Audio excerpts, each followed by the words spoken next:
Hi, I'm Bicycle Walrus, and I need a haircut.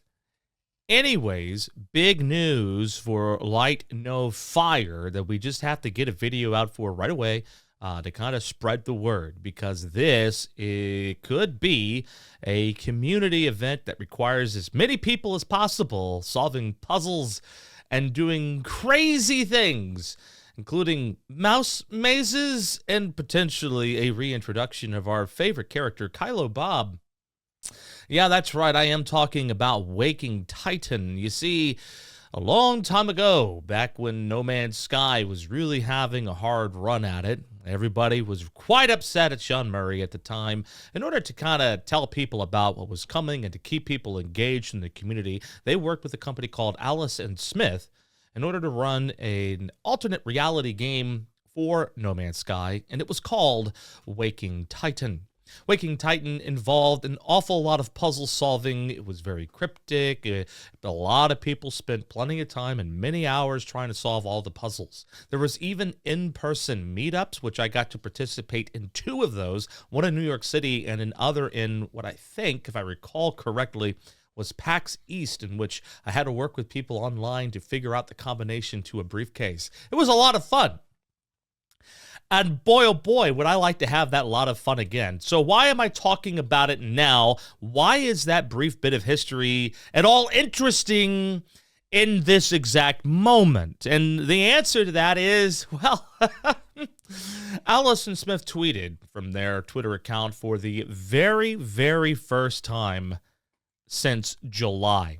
Now, look, could be wholly and entirely unrelated. But it's worth noting that Allison Smith tweeting from their account for the very first time since July, and it just so happens to occur, I don't know, about a week? Yeah, about a week and a day or two since Light No Fire was announced. But what really clues me into this being something No Man's Sky related is the actual tweet itself and what it says. And the actual tweet says that stretch all true realities. Waking Titan was about simulations and whether or not we live in a simulation or what kind of world we are actually inhabiting.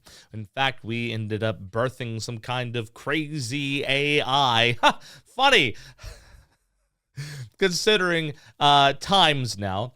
We ended up birthing some kind of crazy AI that was capable of destroying the world, and it wasn't directly tied to the No Man's Sky world, though in many ways I wish it was, but it was a No Man's Sky promotional event. So it only makes sense now that with Light No Fire, which I think it's pretty safe to assume is directly connected to No Man's Sky's story and lore, thanks to the atlas at the end of the video, along with things that look very familiar from No Man's Sky, like Gravitino balls or vortex cubes being featured in the Light No Fire trailer. Not to mention the giant enemy crab, which anybody who played early No Man's Sky would know were truly awful. But the point is, this could be big news. So we have no idea how and where any clues would drop. Maybe the clues are already out there in the world, and that's kind of the crazy thing. I don't know where to begin listening, and that might be up to you. However, I will warn you, I have no idea whether or not this is a concrete event drop by Alice and Smith for Light No Fire. I do not know. The way this creeped up in the past was an obscure occurrence of an alternate reality game no one really knew was connected to No Man's Sky until we knew it was connected to No Man's Sky. It was very interesting how it crept up in the past. Who remembers Emily?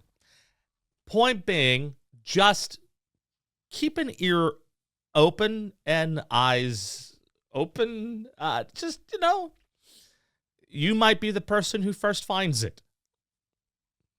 As for me, well, I'm going to go get a haircut. That's the news for Light No Fire. Good luck.